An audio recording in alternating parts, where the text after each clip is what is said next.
Bismillahirrahmanirrahim. Assalamualaikum warahmatullahi wabarakatuh. Apa kabar anak-anak ibu semuanya?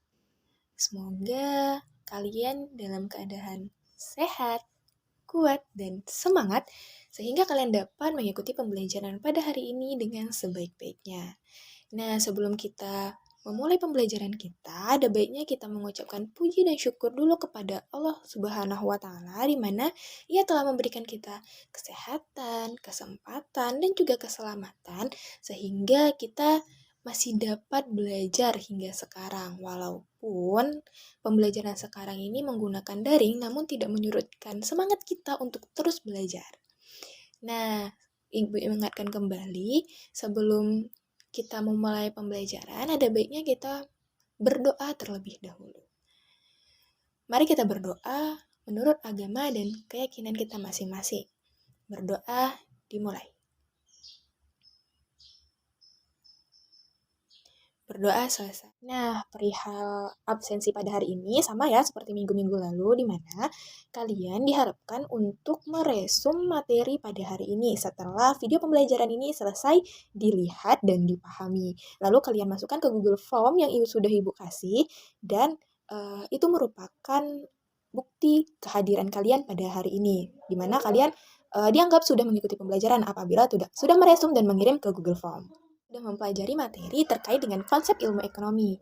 Maka selanjutnya materi yang akan kita bahas pada hari ini adalah permasalahan-permasalahan ekonomi dalam suatu perekonomian. Nah, apa ya kira-kira masalah pokok dari suatu ekonomi itu? Pasti nggak sabar kan belajar tentang materi ini? Yuk kita lihat pembahasannya. Kamu berbelanja di pasar, kamu melihat sedang terjadi interaksi antara pedagang dan konsumen. Ada juga interaksi antar pedagang dengan distributor. Nah, dalam kegiatan tersebut tak luput dari terjadinya sebuah masalah. Coba kamu lihat, ada konsumen yang sedang protes dengan pedagang. Itu karena pedagang salah mengambilkan barang pembeliannya. Kegiatan itu termasuk masalah ekonomi loh. Masalah yang sedang kamu lihat namanya masalah konsumsi, karena berkaitan dengan bagaimana masyarakat dapat menjangkau barang dan jasa dengan tepat. Lihat di sebelah sana, seorang pedagang itu terlihat sedang gelisah. Dia kenapa ya? Oh, ternyata dia sedang menunggu barang yang ia pesan tak kunjung datang, padahal dia sudah ditunggu oleh konsumennya. Ternyata sang distributor memberi kabar kalau jalan yang ia lewati sedang diperbaiki dan menimbulkan macet yang sangat panjang. Oleh karenanya, barang tersebut tak kunjung datang. Kalau ini namanya masalah distribusi. Karena masalah ini berkaitan dengan teknik dan sarana distribusi yang tepat ke tangan konsumen. Pada masa pandemi, rata-rata di setiap supermarket sedang kehabisan hand sanitizer karena permintaan konsumen yang melambung, tetapi pihak produsen saat itu tidak bisa memproduksinya. Bahan baku mereka sudah habis, jadi produsen tidak bisa menyanggupi akan permintaan pasar terhadap barang itu. Inilah yang disebut sebagai masalah produksi, karena berkaitan dengan bagaimana masyarakat dapat menjangkau barang dan jasa yang dapat ia konsumsi dengan tepat. Masalah produksi, distribusi, dan konsumsi itu termasuk masalah ekonomi klasik. Kamu tahu nggak, kalau masalah ekonomi itu ada juga yang modern? Kamu bisa menuangkannya dalam 3 pertanyaan pokok. Ada what, how, dan for whom. Contohnya nih, produsen itu berpikir barang dan jasa apa saja yang akan ia produksi lagi untuk mengembangkan pabriknya. Nah, ini disebut what, karena berkaitan dengan barang dan jasa apa dan berapa banyak yang akan diproduksi oleh produsen. Kemudian produsen itu sedang memilih beberapa mesin yang akan digunakan untuk proses produksi. Kalau kegiatan ini disebut how. Itu karena berkaitan dengan bagaimana cara memproduksi barang dan jasa tersebut. Nah, ada barang yang selanjutnya diantarkan oleh distributor ke beberapa konsumen yang berbeda. Kalau kegiatan ini dinamakan for whom. Itu karena berkaitan dengan untuk siapa barang dan jasa tersebut diproduksi. Itu tadi beberapa masalah pokok yang dihadapi oleh pelaku ekonomi. Nah, video tadi merupakan pemaparan singkat mengenai materi tentang masalah ekonomi.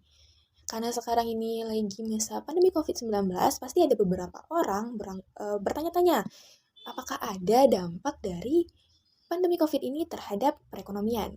Nah, jawabannya adalah ada ya.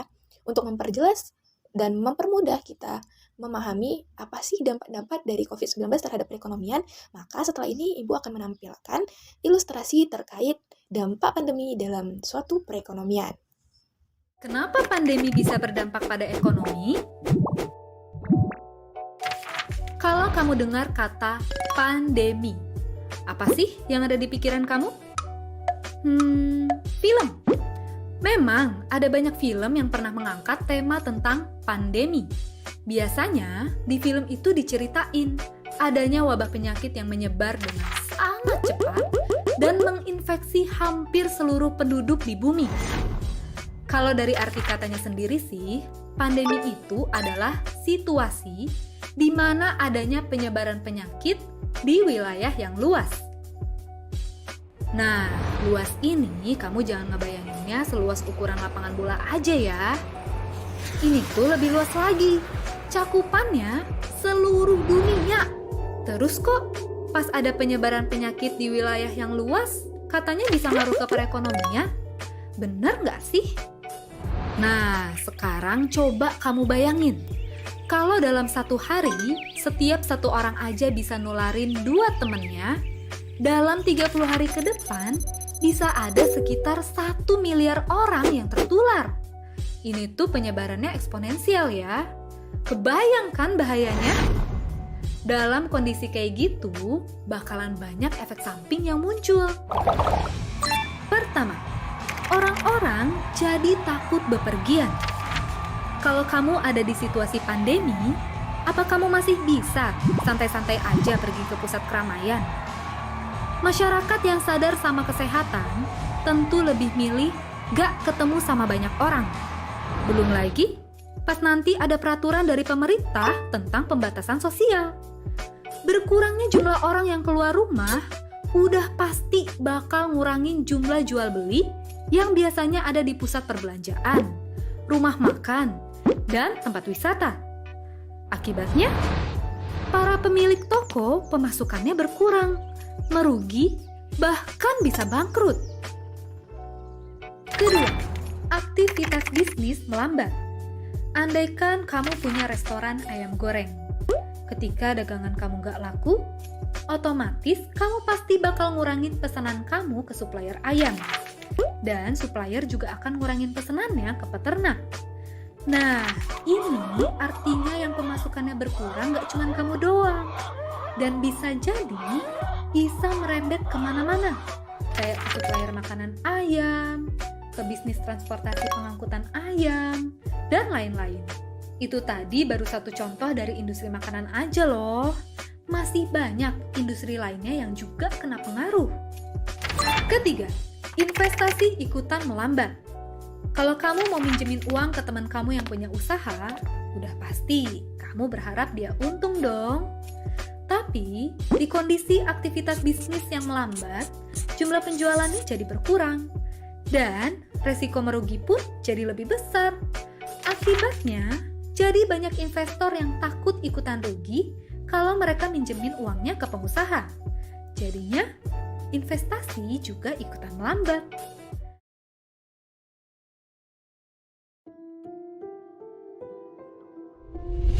Corona, kita semua ngeri sama virusnya. Tapi sebenarnya ada ancaman yang gak kelihatan yang berpeluang bikin kita semakin menderita. Apa itu? Buat mulainya aja, satu dunia ternyata udah ngalamin resesi, alias kerugian ekonomi yang bisa jadi krisis parah. Dari klub bola bintang 5 di Eropa, sampai PNS negeri sendiri, banyak yang harus ngerasain potong gaji dan ngerasa was-was soal kepastian kerjanya. Lihat ke kiri kanan kita pun ribuan, bahkan jutaan orang jadi pengangguran sekarang. Gak cuma buruh pabrik, tapi sampai insinyur, manajer, bahkan para CEO pun semua kehilangan pekerjaan. Dan gak sampai di situ aja, perdagangan internasional pun juga sama. Pasokan barang dari berbagai negara terhambat atau bahkan emang gak ada, dan bikin banyak industri pusing gak karuan. Dan itu semua faktor pendorongnya adalah gara-gara corona. Tapi intinya yang kemudian menjadi pertanyaan adalah, akankah ekonomi dunia bisa pulih kembali? Ataukah ekonomi dunia akan hancur di hadapan pandemi corona? Mungkin fakta tadi semua bisa bikin kita pesimis melihat masa depan. Tapi ingat, lebih baik kita tahu pahitnya dan kita pelajari kebenaran daripada damai di bawah bayang-bayang tipuan. Intinya jawabannya bisa jadi begitu mengerikan karena sekarang pun ekonomi dunia udah mulai kena dampaknya. Lihat aja kondisi dunia sekarang, semua aktivitas lagi dibatasin tanpa tanggung-tanggung. Hasilnya, banyak negara nggak bisa ngejamin jalannya produksi. Dan begitu produksi turun, otomatis nggak ada yang bisa dijual dan pendapatan juga berkurang drastis. Kalau aja tetap nggak dikontrol, pertumbuhan ekonomi di banyak negara bisa terus turun dan lama-lama bisa terjadi krisis. Tapi tunggu dulu, emangnya krisis ekonomi itu sebenarnya dampaknya bisa kayak apa sih untuk kehidupan kita? Jadi, kita mesti mengerti walaupun udah hampir dipastikan krisis, pendapat para ahli soal bisa seberapa parah krisis ekonomi 2020 ini nyatanya masih berbeda-beda. Ada yang ngebandinginnya krisis sekarang mirip kayak krisis ekonomi 2008. Ada juga yang ngebandingin sekarang sama kayak krisis ekonomi paling parah dalam sejarah tahun 1929 atau dikenal sebagai The Great Depression. Buat yang belum tahu, contohnya tahun 1929 ini, ekonomi dunia itu ancur-ancuran banget. Tingkat pengangguran saking tingginya mencapai 25%. Itu artinya, ibarat kita ngunjungin tetangga sekitar, tiap ngelewatin 3 rumah, kita akan sampai ke keluarga pengangguran tanpa penghasilan, yang mungkin besoknya nggak tahu mau makan apa. Contoh krisis ekonomi lain misalnya terjadi puluhan tahun setelah itu. Asia dilanda krisis buruk di tahun 1997. Penyebabnya, dolar Amerika lagi sangat menguat dibandingin mata uang di Asia. Bayangin aja dolar waktu itu melonjak sampai 8 kali lipat. Biar kebayang kalau sekarang itu tuh diibaratin kalau mau beli HP yang udah semahal 20 juta ini, harganya bakal ngelonjak lagi jadi 160 juta. Gila banget. Dan gara-gara krisis ini juga di Indonesia, satu negara jadi bergejolak dan jadi salah satu bensin yang nyebabin sejarah suram di masa itu. Contoh lain, krisis ekonomi pun pernah muncul waktu pertumbuhan ekonomi lagi jaya-jayanya, tahun 2008. Penyebabnya dari orang-orang di Amerika yang pada dalam tanda kutip lapar mata pas ngeliat ada pinjaman uang murah dari bank. Gara-gara itu banyak orang jadi nyoba beli rumah, dan ujung-ujungnya pada nggak bisa ngelunasin. Para bank yang minjemin duitnya akhirnya jadi kehilangan uang. Dan total kerugian Amerika saat itu sampai segini. Ya, bayangin aja padahal kalau duit segitu nggak hilang, itu nilai bisa dipakai buat bikin 620 startup unicorn yang mungkin kalau ada, kita semua sekarang udah punya mobil terbang. Tapi ya, layaknya sejarah yang terus mengulang dirinya, resesi alias turunnya pertumbuhan ekonomi kini sudah ada di depan mata lagi. Tapi kita semua masih bisa berharap biar penurunan ini nggak terjadi selama bertahun-tahun dan nggak cuma jadi resesi tapi jadi depresi ekonomi. Dan saat ini situasinya sangat berbeda karena kita juga ada krisis corona yang membedakan dari tahun yang lalu-lalu. Ekonomi kita akan begitu bergantung kepada kondisi kesehatan publik dan langkah-langkah apa aja yang bakalan diambil sama pemerintah. Jadi di dalam keadaan kayak sekarang, orang-orang yang ekonominya paling terdampak sangat membutuhkan kita. Dan ngelihat ini semua sebenarnya masih banyak hal yang bisa kita lakuin untuk bantu mereka. Berbagilah informasi nyata dan bermanfaat. Berilah lebih untuk ojek, tukang sayur, dan warung-warung kecil di sekitar kita. Sediakan perhatian, bahkan kebutuhan untuk tenaga medis di garda terdepan. Selain itu tentunya, bantulah juga diri kita sendiri.